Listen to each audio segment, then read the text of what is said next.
আমার সোনার বাংলা, আমি তোমায় ভালোবাসি। চিরদিন তোমার আকাশ, চিরদিন তোমার আকাশ, তোমার বাতাস আমার প্রাণে। ওমা আমার প্রাণে বাজায় বাঁশি সোনার বাংলা, আমি তোমায় ভালোবাসি। আসসালামু আলাইকুম। ওল্ডাম বাংলাদেশ শহীদ মিনার, যেটা আপনারা দেখতে পারছেন, তো আমরা গর্বিত। সম্ভবত ইউরোপের মধ্যে প্রথম শহীদ মিনার, যেখানের মধ্যে আমরা শহীদ হলতরে ইয়াদ করার লাগিয়া প্রতি বৎসরও বাইন দূর দূর থেকে আইন আইয়ারি অনেকে সম্মান করেন, ফুল দেন, দোয়া করেন। তো আমরা অবশ্যই জানি বাংলা ভাষা রাষ্ট্রভাষা বানাইবার লাগিয়া যে বাইনতে যে মানুষগুলার দরদ আছিল, আর ভাষারে রাষ্ট্রভাষা বানাইবার লাগিয়া যারা জান দিয়া গেছেন, তারার রক্তরে ইয়াদ করার লাগিয়াও কালারটা দেওয়া হয়েছে লাল। তো আজকে আমরা ওল্ডাম বাঙালি সমাজ, আমরা অনেক উন্নত মানের সমাজ, আলহামদুলিল্লাহ। আজ থেকে 40 বছর পিছে গেলে এখন অনেক অ্যাডভান্স।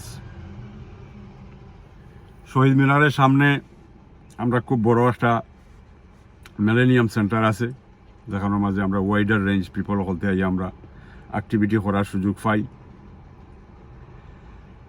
তার সামনে আছে আমরা একটা সেন্ট্রাল মসজিদ, আলহামদুলিল্লাহ অনেক বড় মসজিদ।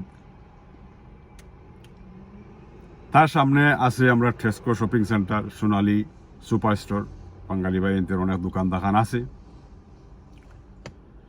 সমাজ অনেক অ্যাডভান্স, মানুষের কাছে অনেক পয়সা করি হয়েছে, অনেক শিক্ষিত হয়েছেন।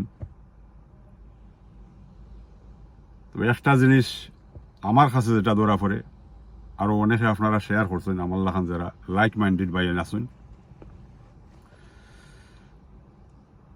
শহীদ মিনারের সামনে যে বিল্ডিংটা এখন মিলেনিয়াম সেন্টার হয়েছে, ওটা একবার ছোট্ট বিল্ডিং আছিল, যেখানের মধ্যে বাংলা লেখা আছিল, বাংলাদেশ কালচারাল সেন্টার। তো এটা আমরা গর্ব আছিল, কালচারাল সেন্টার আছিল, আমরা লাগি ইজি অ্যাক্সেস আছিল। আমরার বাচ্চাইতে মানে আমরাও তখন 40 বছর পিছে গেলে 45 ইয়ার্স, তো আমিও নিজেও বাংলা স্কুলেও গেছি, বাংলা একটা স্কুল আছিল। তো আজকে আমরা যদি সমাজের মধ্যে দেখি, yes it is advance, but আপনারা যারা শহীদ মিনারের মধ্যে আইয়া শহীদ মিনারের সম্মান করেন, যে বাইনতে বাংলা ভাষা প্রচার করার লাগি তারার জান পর্যন্ত ত্যাগ করছেন, দেশের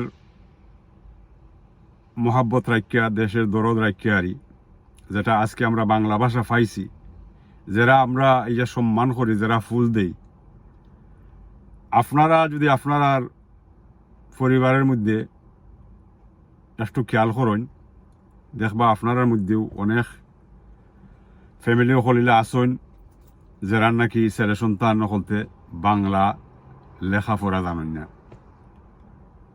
লেখাপড়া তো একদিকে, বাংলা কথাও কইতে পারেন না।